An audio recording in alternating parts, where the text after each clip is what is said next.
Hey, what's up? This is Joshua. It is brutal out here in Minneapolis today.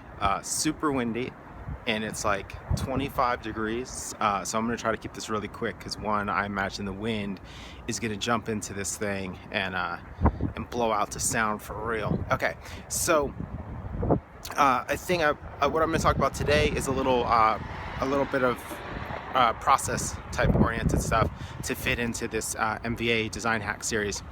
So an assignment I do with typically with typography students, but probably really with all my students, is it's part about getting students to what is it? Get more comfortable with kind of throwing type around, and also figuring out. Oh man, it's gonna be loud. Figuring out how to make do with a sort of like minimum of means, and this is something I try as much as possible to incorporate into my own process.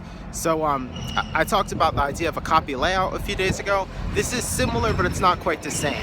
A thing that I will do is work with the format of whatever it is I'm going to be working with, and then take all the content I have, not conceptualize it, just dump it into a file, and try to sort it out with one typeface and maybe three sizes of that typeface at best. So the goal being to sort of start to see what the information wants to do.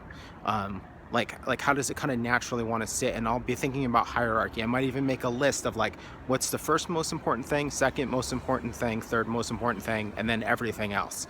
And I'll keep it black and white, usually just black type on a white background. And I go into it kind of free from attachment, meaning I'm not super concerned about it turning into a thing I will use later. I consider it more a form of research. Like I'm starting to understand the information and where it wants to sit and how pieces fit into each other. And even I might start out with one typeface and then switch to another because it feels like it's going to be right. And usually my goal is to do 2 or 3 of these using different typefaces in a couple different arrangements.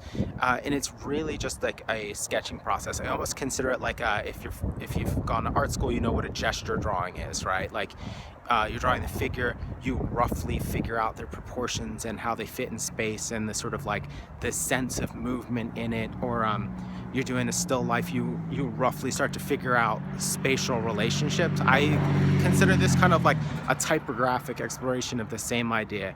You're figuring out like what kind of forms those words can take that are interesting, free from concept. So when I go into this, I'm not thinking about what anything means. I'm solely thinking about what kind of visual things happen from putting these words in different typefaces and arranging them in different ways. And usually I will set a timer, but I might just simply work it until it feels resolved and then move on to the next one. But it would be my goal to get, say, 3 done in an hour if it was just a single surface. So let's say it's like a poster or a postcard or something like that, something flat. I will just try to sort out that kind of cover surface a few times in a short period of time, and then I'll file it away and go into research. So this is actually something I try to do before I really think about the project, before I get too attached to anything. It's just to sort of get a little bit familiar with it, knowing that as I go into my other like weirdo things that I'm going to do, like these shitty pencil sketches or these mood boards or whatever, I also have kind of a sense about how the information feels in its rawest state. And it's kind of nice. It leaves behind a nice bit of ephemeral byproduct. So that's like a really simple tip. And it will probably save you time in the back end as you start to conceptualize something. You know a little bit already about the material that you're working with in a very kind of physical, visual sense. So, short video today.